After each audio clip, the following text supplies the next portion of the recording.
Hello everyone, welcome to my channel. কেমন আছো সবাই? আশা করি ভালো আছো, সুস্থ আছো। আমি সুস্মিতা। আজকে আরেকটি ছোট্ট সুন্দর ব্লগে তোমাদেরকে অনেক অনেক স্বাগত আর ভালোবাসা। তো আজকে ছোট্ট একটু ব্লগ তোমাদের সঙ্গে শেয়ার করছি। আজকে বেশি কিছু শেয়ার করতে পারছি না, তো একটু সমস্যা হয়েছে, সেই জন্য তোমাদের সঙ্গে ছোট্ট একটু ব্লগ শেয়ার করছি। তো দেখো, এখন এই যে ফুলকপিগুলো কেটে নিচ্ছি ছোট ছোট করে।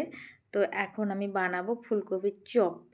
তো ফুলকপির চপ অনেক দিন ধরে মানে খেতে ইচ্ছে করতেছে। তো আজকে রান্নাবাড়ি সব হয়ে গেছে, রান্না কমপ্লিট। তো আজকে মনটা একদমই ভালো না আর শরীরটাও ভালো না, সেই জন্যে আজকে আর বেশি বড় ব্লগ তোমাদের সঙ্গে শেয়ার করছি না। আর আজকের ব্লগটা যদি তোমাদের ভালো লাগে তাহলে অবশ্যই আমার চ্যানেলটাকে সাবস্ক্রাইব করে সুন্দর করে কমেন্ট করবে। তো ফুলকপিগুলো দেখো কাটা হয়ে গেছে, এখন সুন্দর করে ভালো করে পরিষ্কার জল দিয়ে ধুয়ে নিচ্ছি। তারপর এর মধ্যে দেখো আমি দিয়ে দিচ্ছি হলুদ গুঁড়ো। তো হলুদ গুঁড়ো দিয়ে দিলাম, আর দেখো এখানে একটা ফুলকপির টুকরো মনে হচ্ছে মানে কালো কালো হয়ে গেছে, তো সেটা দেখতে ভাল লাগছে না, সেটা একটু বেছে ফেলে দিলাম। তারপরে এর মধ্যে এখন দিতে হবে পরিমাণ মতো লবণ।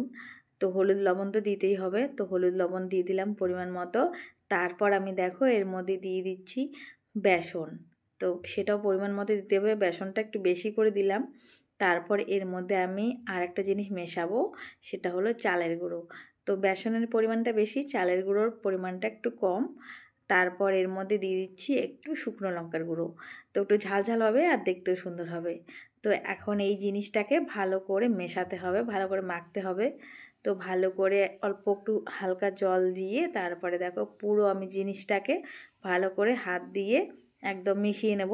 ভালো করে মেশাতে হবে, মিশিয়ে তারপরে আমি 10 মিনিট মতো 5 মিনিট মতো, বেশিক্ষণ না, 5 মিনিট মতো একটু রেখে দেবো। তারপরে কিন্তু ফ্রাই করব। তো কি বলো তো বন্ধুরা, সংসারের কাজ করতে করতে একদম হাঁপিয়ে গেছি।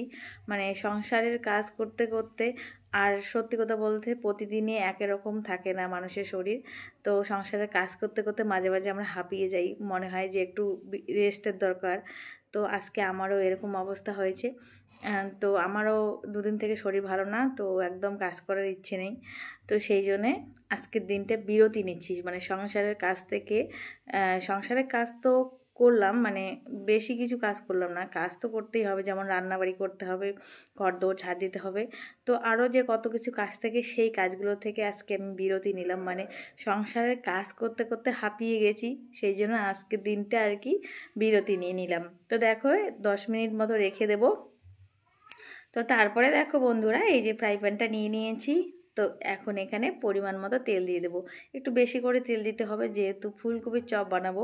আর ফুলকপির চপ বানাতে গেলে একটু বেশি করে তেল দিতে হয়, না হলে একদম মানে সেদ্ধ হবে না ফুলকপিগুলো, আর ক্রাঞ্চি হবে না।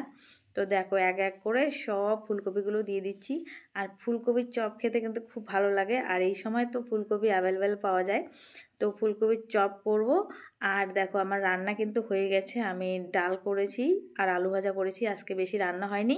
সেই জন্য এখন ভাত খাবো, আর গরম গরম ফুলকপির চপ দিয়ে ভাত খাবো। সেই জন্য এই যে চপটা বানিয়ে নিচ্ছি। তো তোমরা কে কে ফুলকপির চপ পছন্দ করো অবশ্যই কমেন্ট করে জানাবে। তো দেখো এক এক করে সবগুলো দিয়ে দিচ্ছি, তারপরে একটু লাল লাল করে একদম আস্তে আস্তে, কি বলো তো, একটু আঁচটা কমিয়ে দিতে হবে, নাহলে ক্রাঞ্চি হবে না, পোড়া লাগবে। তো আঁচটা কমিয়ে দিয়ে কিন্তু ফুলকপির চপগুলো ভাজতে হবে। তো দেখো আমি একে একে সবগুলো দিয়ে দিচ্ছি। তো সবগুলো দিয়ে দিয়ে একদম ভাজতে থাকি।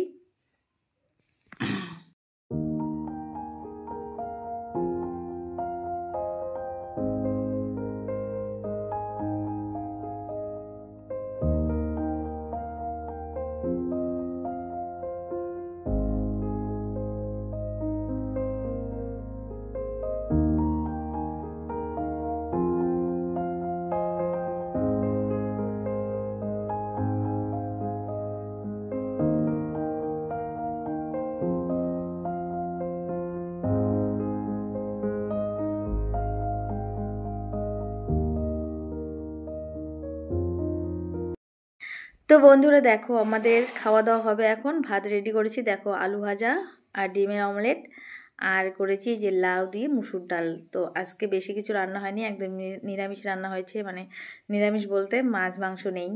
তো ডিমটাও আমরা নিরামিষের মধ্যে ধরি। তো আলু ভাজা, ডাল, আর হলো ফুলকপির চপ গরম গরম বড়া হয়ে গেছে। তো ভাত রেডি করেছি, এখন খাবো। তো দেখো আমরা এখন খেতে বসবো আর কি।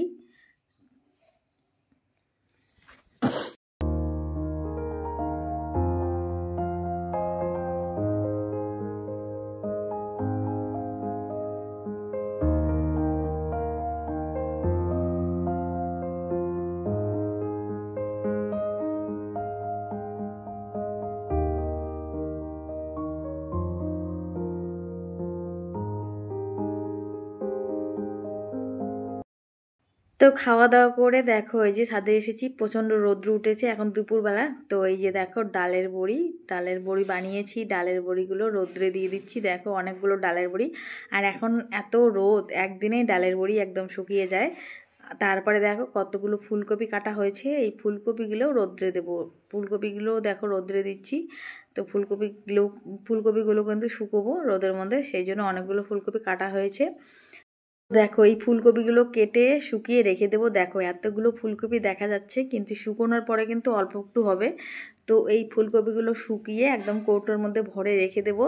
তো যখন অন্য সময় ফুলকপি থাকবে না, তখন কিন্তু এই ফুলকপিটাই খেতে ভালো লাগবে।